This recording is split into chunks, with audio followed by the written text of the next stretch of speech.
nešto što je istina za vas jučer ne mora biti istina za vas sutra. Dakle, nekad sa upoznavanjem nekih činjenica, sa saznanjem nekih stvari, istina za koju ste mislili da je istina, u stvari se pokaže da je bila laž. Tako da i to je jako zanimljiv fenomen. I zato treba oprezno baratati sa tim pojmom, i zbog sebe i zbog drugih. Jer prečesto u historiji imamo primjere ljudi koji su u ime istine za koju su mislili da je istina, išli čak dotle da su ubijali ljude koji misli drugačije od njih. Šta je surova istina? Nemam pojma. Mislim da bih sad rat podnio, recimo, kad pričamo, rat puno teže nego kad sam bio mlad.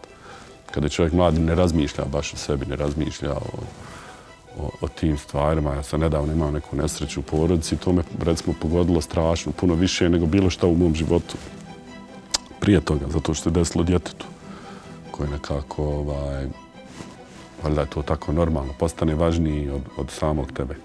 Ne zna čovjek nikad, ne. Stvarno je nemoguće odgovoriti na to pitanje.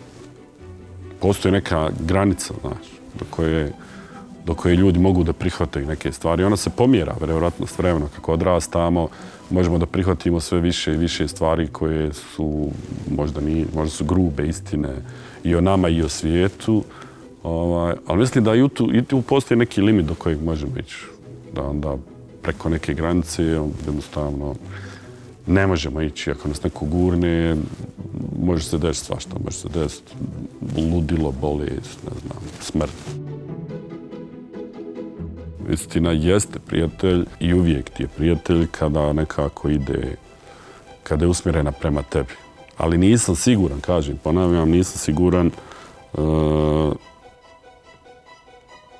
da govoriti uvijek istinu ima neki benefit i za nas i za osobu koju govorite. Jer ako čovjek koji ispred vas ne može da prihvati istinu i vi znate da je neće prihvatiti, ne znam, onda jednostavno možda nema ni svrhe. Kad je istinu lako prihvatiti? Pa kad je lagana, vjerovatno. Kad je pozitivna, kad nam ide u prilog. I to je u stvari ključ svega. Znači, kada nešto je teško prihvatiti, kad se ne slažemo ili kad nam je zaista na emotivnom nekom nivou ili čak intelektualnom teško prihvatiti činjenice. Pridružite nam se u otkrivanju istine. Prijavi se na dnevno newsletter